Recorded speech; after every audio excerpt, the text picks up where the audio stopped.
SIT ರಚನೆ ಮಾಡಿದ್ದೇವೆ. ಯಾಕೆಂದರೆ ದಿನನಿತ್ಯ ಒಂದೊಂದು ಕೇಸಸ್ಸು ಆ್ಯಡ್ ಆಗ್ತಾ ಇದೆ.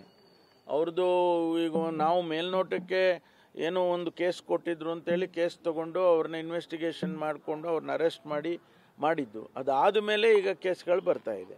ಹಾಗಾಗಿ ಅದಕ್ಕೆ SIT ಅಗತ್ಯತೆ ಇದೆ ಅಂತೇಳಿ SIT ಮಾಡಿದೆ. ತಗೊಳ್ಳೇಬೇಕಲ್ಲ, ಇನ್ವೆಸ್ಟಿಗೇಷನ್ ಮಾಡಬೇಕು. SIT ರಚನೆ ಮಾಡಿದ್ದೇವೆ.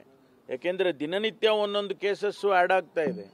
ಅವ್ರದ್ದು ಈಗ ನಾವು ಮೇಲ್ನೋಟಕ್ಕೆ ಏನೋ ಒಂದು ಕೇಸ್ ಕೊಟ್ಟಿದ್ರು ಅಂತೇಳಿ ಕೇಸ್ ತೊಗೊಂಡು ಅವ್ರನ್ನ ಇನ್ವೆಸ್ಟಿಗೇಷನ್ ಮಾಡಿಕೊಂಡು ಅವ್ರನ್ನ ಅರೆಸ್ಟ್ ಮಾಡಿದ್ದು. ಅದಾದ ಮೇಲೆ ಈಗ ಕೇಸ್ಗಳು ಬರ್ತಾ ಇದೆ.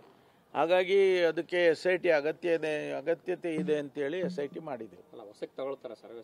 ತಗೊಳ್ಳೇಬೇಕಲ್ಲ, ಇನ್ವೆಸ್ಟಿಗೇಷನ್ ಮಾಡಬೇಕು. SIT ರಚನೆ ಮಾಡಿದ್ದೇವೆ. ಯಾಕೆಂದರೆ ದಿನನಿತ್ಯ ಒಂದೊಂದು ಕೇಸಸ್ಸು ಆ್ಯಡ್ ಆಗ್ತಾ ಇದೆ. ಅವ್ರದ್ದು ಈಗ ನಾವು ಮೇಲ್ನೋಟಕ್ಕೆ ಏನೋ ಒಂದು ಕೇಸ್ ಕೊಟ್ಟಿದ್ರು ಅಂತೇಳಿ ಕೇಸ್ ತೊಗೊಂಡು ಅವ್ರನ್ನ ಇನ್ವೆಸ್ಟಿಗೇಷನ್ ಮಾಡಿಕೊಂಡು ಅವ್ರನ್ನ ಅರೆಸ್ಟ್ ಮಾಡಿದ್ದು. ಅದಾದ ಮೇಲೆ ಈಗ ಕೇಸ್ಗಳು ಬರ್ತಾ ಇದೆ. ಹಾಗಾಗಿ ಅದಕ್ಕೆ SIT ಅಗತ್ಯತೆ ಇದೆ ಅಂತೇಳಿ SIT ಮಾಡಿದೆ.